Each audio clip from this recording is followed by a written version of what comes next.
બાળ મિત્રો, vision institute તરફથી તમારું હું હાર્દિક સ્વાગત કરું છું.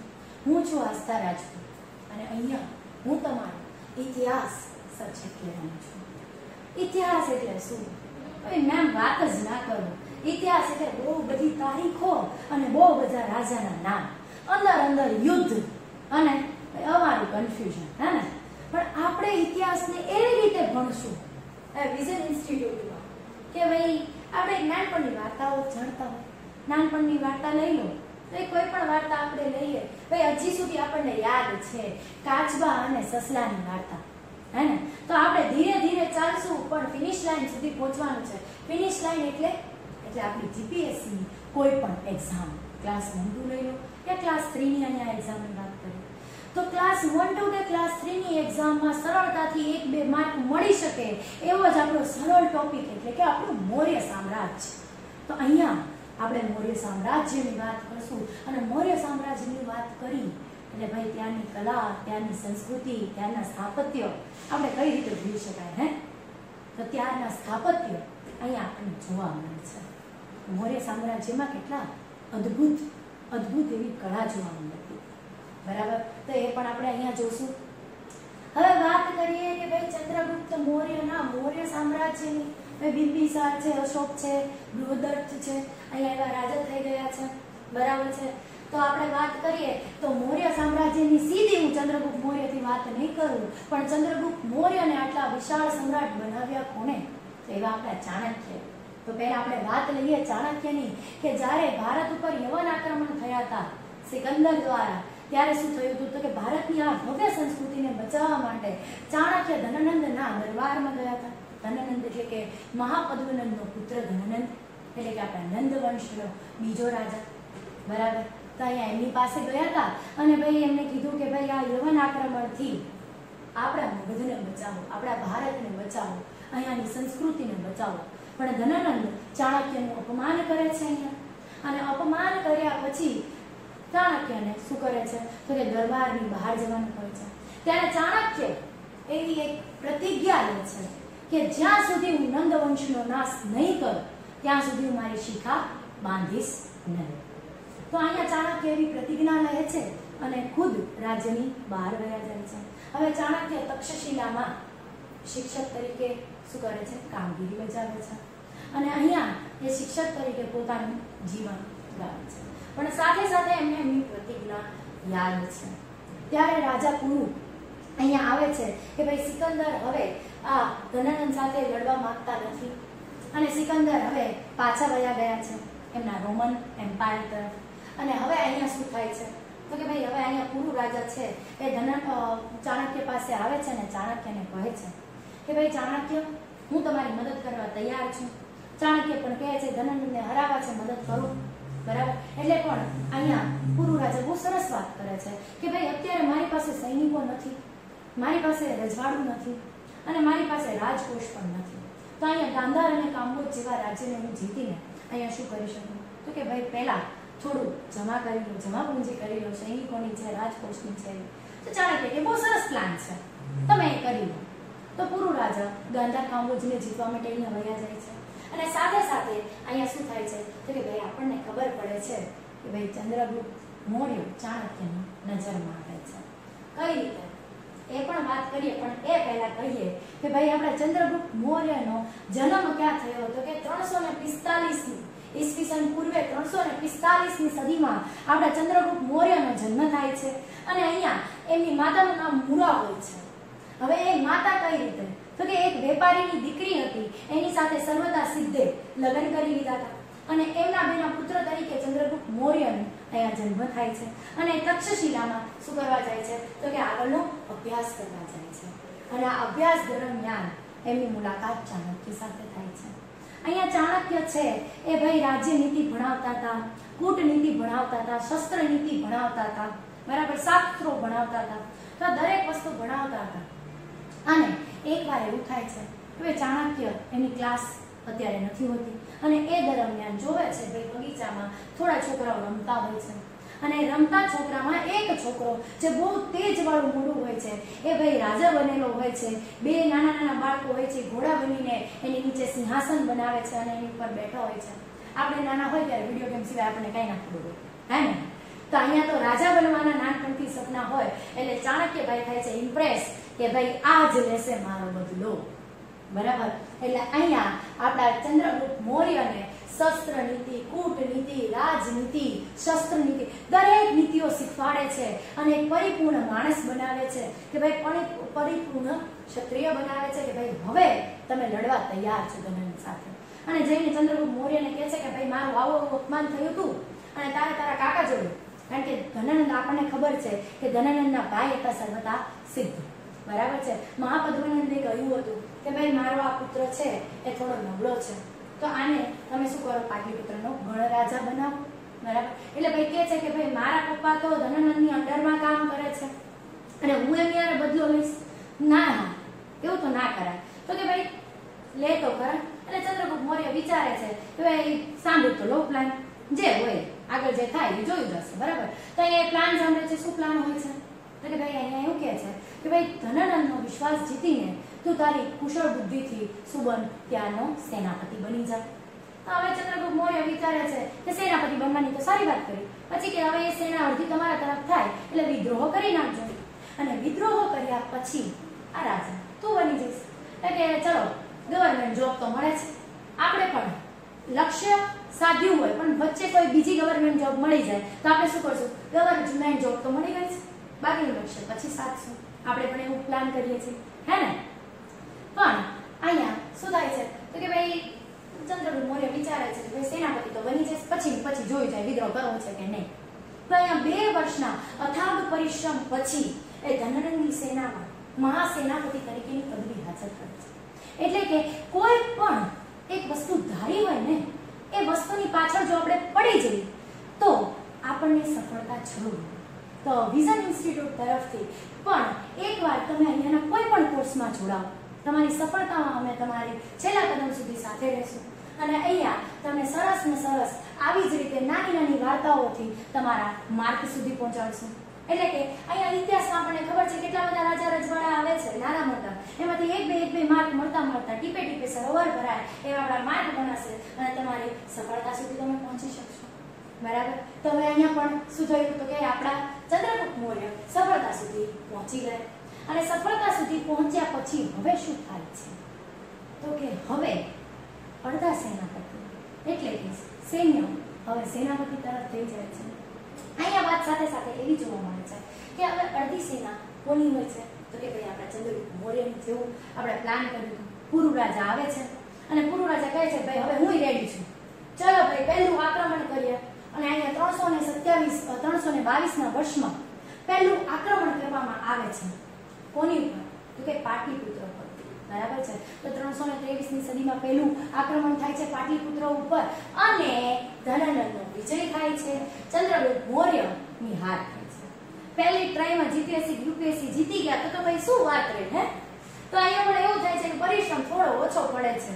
આપણે મહેનત તો કરતા હોય પણ મહેનત કેવી કે ભાઈ લોજિકલ મહેનત નહીં. બધું વાંચ્યું છે પણ જે વાંચવાનું છે એ વાંચ્યું છે. તો અહીંયાથી તમને એવું પણ માર્ગદર્શન મળશે કે બધું ને એક્ઝામ ઓરિએન્ટેડ, કે એક્ઝામમાં શું આવે છે, બરાબર. તો આપણે એવી મહેનત કરવાની છે કે પહેલી જ વારમાં નીકળી શકાય. તો અહીંયા પણ હવે એવું થયું કે ભાઈ પ્લાન સારો ના નીકળ્યો, પહેલી વારનું યુદ્ધ હારી ગયા, બીજી વારનું યુદ્ધ પણ હારી ગયા. હવે પુરુ રાજા કહે છે કે ભાઈ હવે ધનનંદની નજર મારા ઉપર પડી છે, 2 વાર યુદ્ધ હારી ચૂક્યા છીએ, હવે મારે લડવું નથી, તો મારી અહીંયા પ્રાણ જતા રહેશે. એટલે કે હવે લડવા માટે ના પાડી દે છે. એટલે કે હવે રહી ગયા કોણ તો કે આપણા ચંદ્રગુપ્ત મૌર્ય રહી ગયા અને હવે આપણા ચાણક્ય રહી ગયા.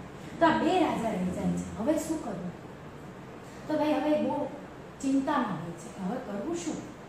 ત્યારે એ લોકો શું કરે છે તો કે તક્ષશિલા તરફથી કાંબોજના એરિયામાં ધીરે ધીરે પ્રસ્થાન કરે છે. વચ્ચે આદિવાસી લોકો સાથેની મુલાકાત થાય છે અને અહીંયા આદિવાસી સમુદાય સાથે જ્યારે મુલાકાત થાય છે ત્યારે શું થાય છે કે આદિવાસી લોકો એવું કહે છે કે ભાઈ એક ક્ષત્રિય છે, બ્રાહ્મણ છે, અમારા ઘરે ક્યારે આવશે, અત્યારે આવ્યા છે તો ફાયદો ઉઠાવી લઈએ. તો કે ભાઈ હવે અહીંયા તમે શું કરો તો કે હવે અમારી સાથે ભોજન કરીને જજો, ભોજન કર્યા સિવાય તો અમે તમને જવા દેશું નહીં. આપણા ફેવરિટ મહેમાન આવ્યા તો આપણે કઈ એક દી રોકામ, બે દી રોકામ, અહીંયા એ લોકોએ કીધું કે સાંજ સુધી રોકાઈ જાવ, પછી વિશ્રામ કરીને નીકળજો, બરાબર છે?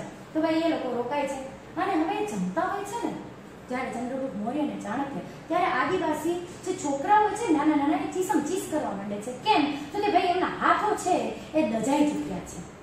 ત્યારે આદિવાસી એ પુત્રોની જે માતા છે એ એવું કહે છે કે ખીચડી વચ્ચેથી ખાશો તો દજાશે, સાઈડમાંથી ખાઓ એટલે વચ્ચેની ખીચડી ઠંડી થઈ જશે. ત્યારે આપણે ચાણક્ય ભાઈ તો ભાઈ બહુ બુદ્ધિમાન છે, એમને ખબર પડી ગઈ કે આપણે પાટલીપુત્ર ઉપર આક્રમણ કરતા હતા, જ્યાં ભાઈ શું છે તો ભાઈ કુશળ એવા સેનાપતિ છે, કુશળ એવા સૈનિકો છે, અહીંયા રાજકોષ છે, બરાબર? તો કે ભાઈ આપણે એની ઉપર આક્રમણ કરતા હતા, આપણે શું કરવાનું હતું તો કે આજુબાજુના રાજ્યને જીતી લેવાના હતા. તો પાટલીપુત્ર આપોઆપ ઠંડુ પડી જાય, એટલે કે આપોઆપ ઠંડુ પડી જાય. તો હવે એ પોલિસી ઉપર કામ કરી રહ્યા હોય છે. તો અહીંયા જ્યારે પોલિસી ઉપર કામ કરી રહ્યા હોય છે ત્યારે હવે શું થાય છે તો કે આજુબાજુનું જે વજ્જી રાજ્ય છે, મલ્લ રાજ્ય છે, ગાંધાર છે, કાંબોજ છે, આવા દરેક રાજ્યને પર વિજય પામે છે. અને દરેક રાજ્ય ઉપર વિજય પામ્યા પછી હવે શું થાય છે તો કે ભાઈ હવે પાટલીપુત્રને ચારેય દિશા તરફથી આવરી લેવામાં આવે છે. તો અહીંયા આવરી લે એટલે ધનાનંદ શું કહે છે કે ભાઈ એ લોકો કેટલું મારી સામે વિદ્રોહ કરશે, 10 દી કરશે, 20 દી કરશે, 30 દી કરશે, પછી તો વયા જશે, વધી 1 મહિનો કરશે. પણ અહીંયા 4 મહિના સુધી એટલે કે એમને એમનું લક્ષ્ય સાધ્યું કે જ્યાં સુધી ધનાનંદ હાર ના માને ત્યાં સુધી અમે ગોળ બેઠા રહીશું. જો પાટલીપુત્રમાંથી કોઈ બહાર આવે તો મારી નાખવામાં આવે અને બહારથી કોઈને અંદર જવા નહોતા દેતા, બરાબર છે? તો આવી રીતે શું થયું તો કે ભાઈ અહીંયા આપણને ખબર છે કે મહાપદ્મનંદ હતા ત્યારે અહીંયા 9 કરોડ જેટલી સવર્ણ મુદ્રાઓ હતી. પણ હવે સવર્ણ મુદ્રા તો કઈ ખવાતી નથી ને, અહીંયા અન્ન ભંડારો ધીરે ધીરે ઓછા થતા રહ્યા અને માણસ એકવાર મોક્ષો વગર રહી શકે પણ અન્ન વગર ના રહી શકે. તો જે સેના પહેલા ધનાનંદ બાજુ હતી હવે એ અન્ન માટે, હવે ખોરાક માટે કોની બાજુ થઈ ગઈ તો કે આપણા મૌર્યભાઈ પાસે, એટલે કે આપણા ચાણક્ય અને મૌર્યની સાઈડ થઈ. અને પછી ધનાનંદને મારવામાં આવે છે. અહીંયા ચાણક્યની સરસ મજાની પ્રતિજ્ઞા એ શું થાય છે પૂરી થાય છે અથાગ મહેનત પછી. એટલે કોઈ પણ કાર્યની પાછળ હું વારંવાર કહું છું શું કરવું જોઈએ, અથાગ પરિશ્રમ. ચાલો હવે આપણે આગળ લઈએ. તો એની સાથે સાથે અહીંયા ઈરાન સાઈડ શું થતું હતું તો કે ભાઈ ઈરાન સાઈડ 317ની ઈસવીસન પૂર્વે સદીની અંદર સિકંદર, એન્જુમસ અને પૈથન રાજાઓનું સેલ્યુકસ નિકેટર સાથે યુદ્ધ ચાલતા હતા. અને એ યુદ્ધ દરમિયાન શું થયું તો કે સેલ્યુકસ નિકેટર છે આપણા ભાઈ સેલ્યુકસ નિકેટર એ શું થયા તો કે વિજય થયા અને આ બંનેનો અંત કરે છે. હવે એની સાથે સાથે એક બીજી ઘટના બને છે આપણા મગધ સામ્રાજ્યમાં. પાટલીપુત્રમાં હવે રાજા કોણ હોય છે એ આપણા ચંદ્રગુપ્ત મૌર્ય હવે રાજા હોય છે. અને ચંદ્રગુપ્ત મૌર્ય રાજા બન્યા પછી હવે શું કરે છે તો કે ચંદ્રગુપ્ત મૌર્ય એકવાર પણ વિચાર કરવા જાય, રાજા હોય તો ભાઈ હરવા ફરવાનો શોખ હોય તો ભાઈ આપણા રાજા ફરવા જાય છે. ફરવા જાય છે તો એક સુંદર મજાની કન્યા એમના નજરમાં પડે છે. એ કન્યા કોણ તો કે ધનાનંદની પુત્રી દુર્ધરા. હવે ધનાનંદની પુત્રીને એમ કહે છે દુર્ધરાને બીલું મેરીને. અહીંયા દુર્ધરા ભાઈ ચિંતામાં પડે છે. કેમ તો કે ભાઈ તમે મારા ફાધરને માર્યા છે, મારા પિતાને માર્યા હોય એને મારા પતિ કઈ રીતે બને. બીજી બાજુ દુર્ધરા શું વિચારે છે કે જો ભાઈ એમને પતિ નહીં બનાવ્યા તો મારે દાસી બનીને કામ કરવું પડશે, કારણ કે હવે રાજા તો એ જ. અને જો લગ્ન કરી લીધા તો હું રાણી બની જઈશ, બરાબર? કે ભાઈ કામ કરવું તો ગમે નહીં એટલે પોતે રાણી બની ગયા. એટલે કે ભાઈ હા હું લગ્ન કરી દઈશ, સમતાય પપ્પા ક્યાં રહ્યા છે તો હવે મને ખીજાશે, બરાબર? એટલે ભાઈ અહીંયા લગ્ન કરી દીધા. સરસ રીતે એ બેના વિવાહ થયા. વિવાહના અમુક સમય પછી શું થયું તો કે ભાઈ અહીંયા એમને દ્વારા બંને દ્વારા શું થાય છે કે એક સંતાન થાય છે. પણ એ સંતાન કઈ તો અહીંયા એક દુઃખદ ઘટના બને છે. શું તો કે એકવાર ચંદ્રગુપ્ત મૌર્ય પોતાના રાજ્યસભામાં કામ કરતો હતો અને આપણા દુર્ધરામાં શું હતા પ્રેગ્નેન્ટ હતા. હવે પ્રેગ્નેન્ટ હોય એટલે ભાઈ મૂડ સ્વિંગ્સ થાય. તો અહીંયા દુર્ધરાએ કીધું સાંભળો છો આવજો મારે વાત કરવી તમારી સાથે. પણ આપણા બિંબિસાર છે એ થોડા કામમાં તો સોરી ચંદ્રગુપ્ત મૌર્ય છે એ થોડા કામમાં હતા. એટલે એમને શું કીધું કે ભાઈ થોડી વાર રાહ જો, હું આવું છું, તમે મારા કક્ષમાં પ્રતીક્ષા કરો. તો ભાઈ એ રાહ જોવે છે અને રાહ જોતાની સાથે શું થાય છે તો કે ભાઈ અહીંયા એક ઘટના બને છે. એક ખીરનો વાટકો ચંદ્રગુપ્ત મૌર્ય માટે આવે છે. હવે ખીરનો વાટકો જોઈને દુર્ધરામાં કહે છે કે હવે રાહ તો જોવી જ છે, સાદા રીતે થોડું ખાવાનું ખાઈ લે. તો એ અહીંયા ખીર ખાઈ લે છે અને ખીર ખાધા પછી ગાઢ નિદ્રામાં સૂંઘી જાય છે, બરાબર. હવે ગાઢ નિદ્રામાં ઊંઘી જાય છે પછી શું થાય છે અહીંયા? તો કે અહીંયા આપણને એક વાત બીજી ખબર પડે છે કે ભાઈ ચાણક્ય અને જ્યારે ચંદ્રગુપ્ત મૌર્ય એમને પાસે જાય છે અને ઉઠાડે છે ત્યારે ઉઠતા નથી. રાજવૈદ્યને બોલાવે છે અને રાજવૈદ્ય કહે છે કે દુર્ધરા હવે આ દુનિયામાં રહ્યા નથી. કેમ? તો ભાઈ ચાણક્યને ખબર પડી ગઈ. કેમ? કે ચાણક્યએ ખીરનો વાટકો જોઈ લીધો કે ભાઈ ઝેરવાળી ખીર ખાઈ લીધી છે. હા, ચાણક્યને ખબર હતી કે ખીરમાં ઝેર છે. તમે વિચારશો ચંદ્રગુપ્ત મૌર્ય માટે તમે એમ કીધું કે વાટકો આવ્યો તો, ને ચાણક્ય તો સરસ રીતે એમને માનતા હતા, તો એ ઝેર કેમ મિલાવે? હે ને? તો ભાઈ એ ઝેર એટલે મિલાવતા હતા કે રાજા હોય તો દુશ્મનો હોય, અને દુશ્મનો હોય તો મારવા માટે ઝેરથી વધારે આસાન રસ્તો શું? અહીંયા ખાવામાં ઝેર મિલાવો. એટલે કે જો ચાણક્ય રોજ ચંદ્રગુપ્ત મૌર્યને થોડું ઝેર દે તો જ્યારે ઝેર સાચું વાટકામાં બીજું કોઈ નાખે તો આપણે ચંદ્રગુપ્ત મૌર્યને અસર થાય નહીં, કારણ કે રૂટીન હતું. પણ આ વાતની જાણ ચંદ્રગુપ્ત મૌર્યને અને ચાણક્યને હતી, પણ દુર્ધરાને નહોતી. એટલે એ ખીર ખાઈ ગયા અને અવસાન થયું. પણ રાજવૈદ્યને પૂછે છે ચાણક્ય કે ભાઈ દુર્ધરા નહીં બચી શકે, પણ એમના ગર્ભમાં જે બાળક છે એ બચી શકશે? તો ભાઈ રાજવૈદ્ય કહે છે કે હા, બાળકને બચાવી લેશું, બરાબર છે. તો ત્યારે બાળકનું સિઝેરિયન કરવામાં આવે છે અને બાળકનો જન્મ થાય છે. હવે જન્મ સાથે બાળકના માથા ઉપર શું હોય છે? તો કે બ્લુ કલરના નાના ટપકા હોય છે. એ ટપકા એટલે શું? તો કે ભાઈ ઝેર છે એ ગર્ભ સુધી ફેલાણું હતું, એને પછી ગર્ભના કાપવામાં આવી એટલે ભાઈ બાકીના સંતાન બચી ગયું. એટલે કે એનું નામ બિંબિસાર રાખવામાં આવ્યું. એટલે કે ઝેરના જેના માથા ઉપર ટપકા છે એવું સંતાન એટલે કે બિંબિસાર. તો અહીંયા હવે બિંબિસારનો જન્મ થઈ જાય છે, પણ અહીંયા આપણા જે ચંદ્રગુપ્ત મૌર્ય છે એ બહુ શું થાય છે કે વિલોપમાં વયા જાય છે, દુઃખમાં વયા જાય છે અહીંયા, કારણ કે દુર્ધરા એ રહ્યા નથી. એટલે એ ચાણક્ય એવી વાત કરે છે કે ભાઈ રાજા એક કામ કરો, તમે બાકીનું રાજ્ય વધારવા માટે વયા જાઓ, પાટલીપુત્રને હું સંભાળી લઈશ. એટલે ચંદ્રગુપ્ત મૌર્ય પોતાનું રાજ્ય વિસ્તાર વધારવા માટે જતા રહે છે. અહીંયા જતા રહે છે એ સમયે એવી કંઈક ઘટના બને છે કે અહીંયા 305ની ઈસવીસનમાં શું થાય છે? તો કે સેલ્યુકસ નિકેટર જેનો સિકંદર સાથે યુદ્ધ થયું હતું, બરાબર, એ પણ પંજાબની પાકિસ્તાન પંજાબની બોર્ડર ઉપર અહીંયા આવીને ઉભા રહ્યા હોય છે, અને સાથે સાથે ત્યાં પણ આપણું રાજ્ય ચંદ્રગુપ્ત મૌર્યનું જ હતું. એટલે એ બંને વચ્ચે લડાઈ થાય છે અને સેલ્યુકસ નિકેટરની હાર થાય છે. એટલે એમની હાર થાય છે ને અહીંયા, એટલે શું પરિણામ આવે છે કે ભાઈ એમને જેટલો રાજ્ય ભારતનો જીતો હતો ને એ હિસ્સો પણ એમને પાછો લઈ લેવો પડે છે. કયો હિસ્સો એમને જીતો હતો? તો કે ગાંધાર, કામ્બોજ, અહીંયા ખુરાસાન પ્રાંત, બલુચિસ્તાન, આ દરેક એરિયા સેલ્યુકસ નિકેટરે સિકંદરને જીત્યા પછી જીતી લીધા હતા, ભારતના એરિયા.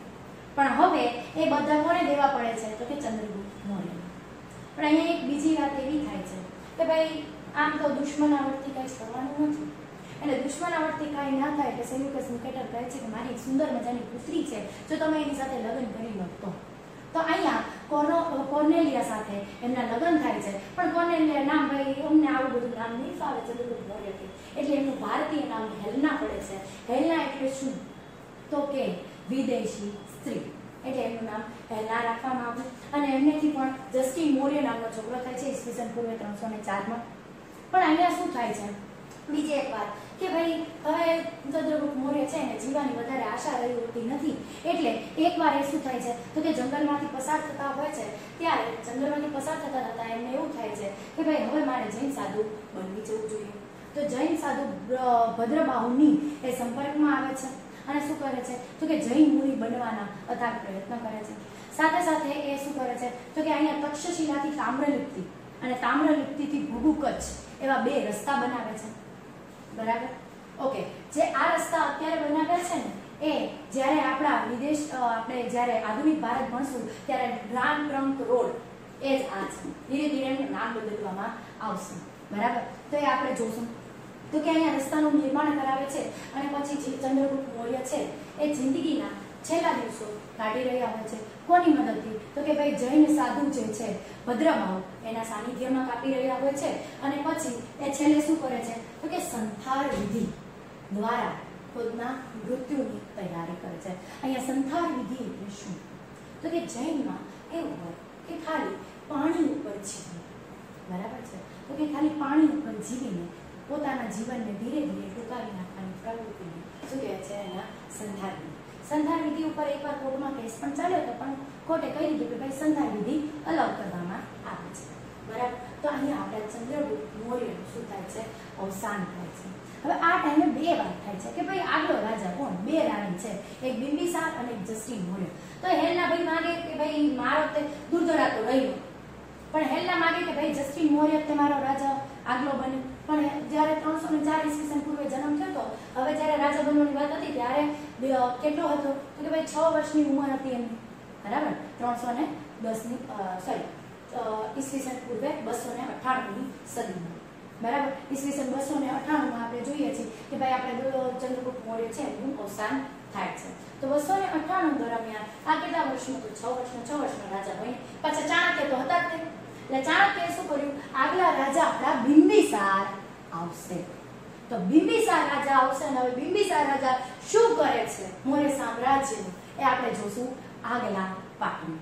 તો અહીંયા સુધી રાખીએ છીએ અને આપણા અથાગ પ્રયત્ન એવા રહેશે કે આપણે આવીને આવી રીતે તમને શું કરીએ તો કે સરસ રીતે આસાન રીતે સમજી શકાય એવી રીતે એક વાર્તા તરીકે હું તમને અહીંયા શું ભણાવું તો કે અલગ અલગ રજવાડા ભણાવું.